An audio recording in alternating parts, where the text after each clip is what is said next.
زندہ باد پاکستان پروگراموں کے سلسلے میں اب تک جو پروگرام آپ نے دیکھے وہ کسی نہ کسی ایک خاص موضوع پر مبنی تھے. ہمارے آج کے پروگرام کی نوعیت قدر مختلف ہے. وہ اس طرح کہ آج کے پروگرام کا کوئی ایک موضوع نہیں بلکہ ہم نے مختلف موضوعات اور متفرق کاوشوں کو یکجا کر دیا ہے.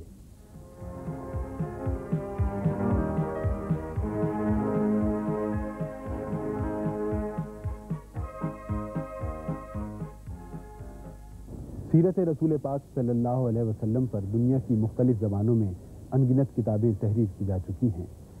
اس ذخیرے میں ایک نمایاں اور منفرد اضافہ مولانا ولی راضی کی کتاب ہادی عالم ہے.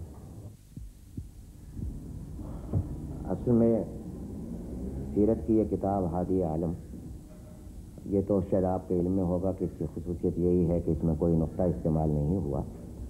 یوں تو سیرت پر بے شمار ذخیرہ ہے کتابوں کا. دل یہ چاہتا تھا کہ نبی اکرم صلی اللہ علیہ وآلہ وسلم کے احوال اگر لکھوں تو اس میں کوئی بات تو نہیں ہو جو پہلے نہ ہوا ہو. تو اردو میں اس طرح کی کوئی کتاب اس سے پہلے موجود نہیں تھی. ہادی عالم کے نام سے جو کتاب میں نے لکھی یہ 430 صفحات پر مشتمل ہے اور اس میں پوری نبی اکرم صلی اللہ علیہ وسلم کی زندگی کو اس طرح میں نے لکھا ہے کہ اس میں کوئی نقطے والا حرف استعمال نہیں ہوا. اصل میں جذبہ اس کے پیچھے تو یہی تھا کہ جس طرح لوگ روضہ رسول پر جب جاتے ہیں یا مکہ مکرمہ جب جاتے ہیں تو ادب اور احترام کا تقاضے سے وہ اپنے جوتے بھی نکال دیتے ہیں اور بہت ادب اور احترام کے ساتھ اس دربار میں حاضر ہوتے ہیں. تو میں تحریری طور پر اس دربار میں حاضر ہو رہا تھا تو میں نے کوشش کی کہ میں ننگے پاؤں چل کر اس دربار میں حاضر ہوں اور نبی اکرم صلی اللہ علیہ وسلم کے حالات طیبہ کو اس طرح قلم بند کروں کہ اس میں کوئی نقطہ استعمال نہ ہو. تو الحمدللہ یہ کام ہو گیا اور میں سمجھتا ہوں کہ اردو میں سیرت پر یہ سب سے پہلا کام ہے جو غیر منقوص ہے اور اس میں کوئی نقطہ نہیں. اس کتاب کو میں نے باقاعدہ لکھنے کا کام تو اصل میں 12 مارچ 1982 سے شروع کیا تھا. اس سے پہلے میں نے صرف چند صفحات پر مشتمل حضور کی سیرت ہی پر ایک مضمون لکھا تھا یہ دیکھنے کے لیے کہ آیا غیر منقوص لکھنے میں کوئی دشواری پیش تو نہیں آتی. تو اس سے مجھے ہمت ہوئی اور 12 مارچ 1982 کو میں باقاعدہ یہ کتاب لکھنے کے لیے بیٹھ گیا. اور آپ کو یہ سن کر بڑی حیرت ہوگی کہ صرف 16 مئی 1982 کو میں اس کا آخری صفحہ لکھ کر ختم کر چکا تھا اور اس طرح سے یہ تقریباً 2 مہینے چند روز اس میں لگے. لیکن اس کے بعد پھر 1 مہینے کا ٹائم مزید کچھ اضافے کرنے میں اور اس کی نظر ثانی میں لگا. اس طرح کل 101 دن اس کتاب کی تصنیف اور تالیف پر خرچ ہوئے. کتاب کی تکمیل میں جو دشواریاں پیش آئیں وہ حقیقتاً بہت تھیں اور لغات میں کو دیکھے بغیر یہ ہو نہیں سکتا تھا. لیکن یہ میں اللہ تعالیٰ کا شکر ادا کر کے اور اس کے فضل کا سہارا لے کر کہتا ہوں کہ مجھے لغات دیکھنے کی ضرورت پیش نہیں آئی. اس پورے عرصے میں قلم برداشت کا میں لکھتا چلا گیا ہوں. تقریباً روزانہ میں نے 10 گھنٹے 11 گھنٹے کام کیا ہے اس پر اور بہت کم ایسا ہوا کہ کہیں لغت دیکھنے کی ضرورت پیش آئی. دنیا بھر میں کھیلے جانے والے کھیل بیڈمنٹن کے قواعد و ضوابط جس شہر میں پہلی بار مرتب کیے گئے وہ ہے شہر قائد کراچی. بیڈمنٹن ہر عمر کے مرد اور خواتین میں پسندیدگی کی نظر سے دیکھا جاتا ہے. بیڈمنٹن کا یہ نام انگلینڈ کے شہر برسٹل سے 22 کلومیٹر دور واقع ایک گاؤں بیڈمنٹن کے نام پر رکھا گیا. عام خیال ہے کہ بیڈمنٹن کا آغاز یہاں 1870 کی دہائی میں ہوا.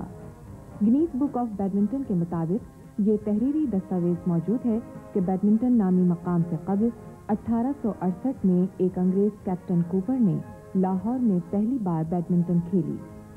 چند مورخین کے مطابق دنیا میں بیڈمنٹن کا پہلا باقاعدہ میچ انگلینڈ سے آنے والے انگریزوں نے 1877 میں کراچی میں کھیلا تھا. غالباً وہ مقام فرر ہال تھا بیڈمنٹن کے قواعد و ضوابط بھی اسی سال پہلی بار شہر کراچی ہی میں مرتب کیے گئے۔ پاکستان نے اسکواش، کرکٹ اور ہاکی کے علاوہ دیگر میدانوں میں بھی کارنامے انجام دیے۔ 1960 کے روم اولمپک میں کھیلوں میں پاکستان کے پہلوان محمد بشیر نے ویلٹر ویٹ کلاس میں کانسی کا تمغہ جیتا۔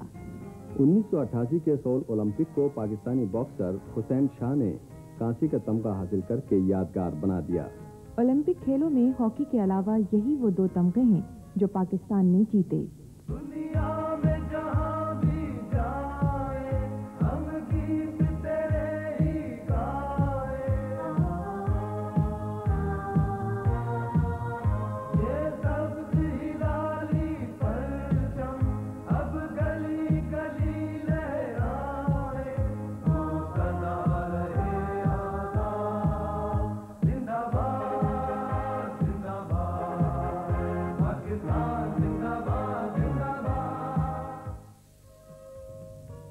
شطرنج کو ذہین افراد کا کھیل کہا جاتا ہے۔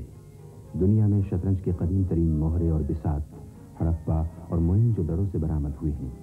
یہ مہرے پتھر کے بنے ہوئے ہیں۔ گنیز چیس دا ریکارڈز کے مطابق شطرنج کی ابتدا 6 صدی عیسوی میں پنجاب میں ہوئی، لیکن اب پورے ثبوت کے ساتھ کہا جا سکتا ہے کہ شطرنج کا آغاز ہڑپا اور موئنجو دڑو میں آج سے 5000 سال قبل ہوا تھا۔ تقریباً دنیا بھر کی ایک جانی پہچانی شخصیت جو جہاں کہیں بھی گئی اپنے ملک کی شناخت کے طور پر نمایاں رہی، عالم چنا۔ پاکستان کے محمد عالم چنا اس وقت دنیا کے دوسرے سب سے بلند قامت انسان ہیں۔ 1990 کی گینیز بک نے دنیا کے طویل ترین انسانوں کی فہرست میں موزمبیق کے گبرائل ایستیواؤ مونجے اور لیبیا کے سلیمان علی ناشنوش کے بعد تیسرا نمبر عالم چنا کو دیا۔ مونجے کے گزشتہ دنوں انتقال کے بعد اب اس فہرست میں عالم چنا کا دوسرا نمبر ہو گیا۔ گینیز بک نے عالم چنا کے ساتھ بڑا مذاق کیا۔ 1984 میں انہیں 8 فٹ 2.75 انچ قد کے ساتھ دنیا کا سب سے طویل انسان قرار دیا۔ 1986 سے 1988 تک یہ تحریر کیا گیا کہ عالم چنا نے اپنا قد زیادہ بتایا تھا، ان کا قد دراصل 7 فٹ 10 انچ ہے۔ 1989 اور 90 میں ان کا قد مزید 2 انچ کم کر کے 7 فٹ 8 انچ لکھا گیا۔ محمد عالم چنا کا اصل قد 7 فٹ 10 انچ ہے، جو اس وقت دنیا کے سب سے لمبے آدمی لیبیا کے سلیمان علی سے 2.4 انچ کم ہے۔ آپ ہمیں یہ بتائیں کہ جہاں اللہ نے آپ کو اتنی عزت دی ہے اور اتنے فوائد دیے ہیں، وہاں کچھ چند نقصانات بھی ہوں گے۔ یقیناً آپ اگر کسی خدا نخواستہ ہاسپٹل میں ایڈمٹ ہیں، کسی دوست کے یہاں جاتے ہیں، ان کے یہاں اتنی بڑی چرپائی نہیں، ان کے یہاں اتنے بڑے بستر نہیں ہیں، ہمیں اس کے متعلق کچھ بتائیے۔ بس اب بات یہ ہے کہ جہاں تک فائدے کی بات ہے کہ اللہ تعالیٰ نے ہماری پوری دنیا میں عزت کیا ہے۔ جہاں میں جاتا ہوں لوگ عزت کرتے ہیں، ہر کنٹری میں ہم جاتا ہیں، جیسے امریکہ کیا اور ملکوں میں گیا تو بڑی عزت ہوتی ہے، ہمارے ملک کی عزت ہوتی ہے، ہماری عزت ہوتی ہے۔ جہاں تک نقصان کی بات ہے کہ پرابلم بہت ہے۔ ایک تو گاڑی کا پرابلم ہے، بیٹھنے کا، جاننے کا، راستے میں جہاں ہم کسی شہر میں جہاں گھومنے کے لوگ پبلک گھیرا کرتے ہیں اور جہاں مہمان ٹھہرتے ہیں وہاں بھی پرابلم ہوتے ہیں، بسترا یہ وہ کچھ تبدیلی کرتے ہیں۔ گاڑی جو ہے اس میں بڑا ہم کو پرابلم ہوتا ہے بیٹھنے کا، اور بیٹھ نہیں سکتے ہیں۔ ویسے تو ایکسیڈنٹ کی وجہ سے بھی، ویسے ہی ہمارا قد کے لحاظ سے بھی چھوٹی لگتی ہے۔ تو کپڑے جو بناتے ہیں وہ جو ہے 14.5 گز لگتا ہے، اخراج کم ہیں، مسائل زیادہ ہے۔ اور اگر میں مسائل بتاؤں تو میرا خیال 2 گھنٹے تک ہمارا مسائل ہو جاتا ہے۔ بہرحال میں اپنے حال پہ خوش ہوں، اللہ تعالیٰ نے جو ہماری عزت دیا ہے، سب شہرت دیا ہے، اس میں ہم کو فائدہ بھی ہے، اور کبھی فائدے کے بعد ہی تو نقصان بھی ہو جاتا ہے۔ ہم نے سنا ہے کہ مسجد میں آپ کے ساتھ کوئی ایک حادثہ پیش آیا تھا یا کوئی ایسی کوئی بات ہوئی تھی، تو آپ ہمیں کچھ بتائیے۔ وہ میں ادھر تار روڈ پہ ایک مسجد جمعے کی نماز گیا تھا، تو میں جا کے آگے صف میں بیٹھا اور اچھے اچھے لوگوں سے تھوڑی ملاقات بھی ہوئی۔ جب بھی میں باہر نکلا تو ہمارا جوتا نہیں تھا۔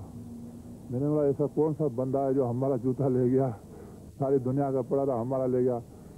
15-20 منٹ کے بعد میں نے دیکھا کہ بچہ جوتا ہے کہ ہاتھ میں اٹھا کے لے کے آ رہے ہیں۔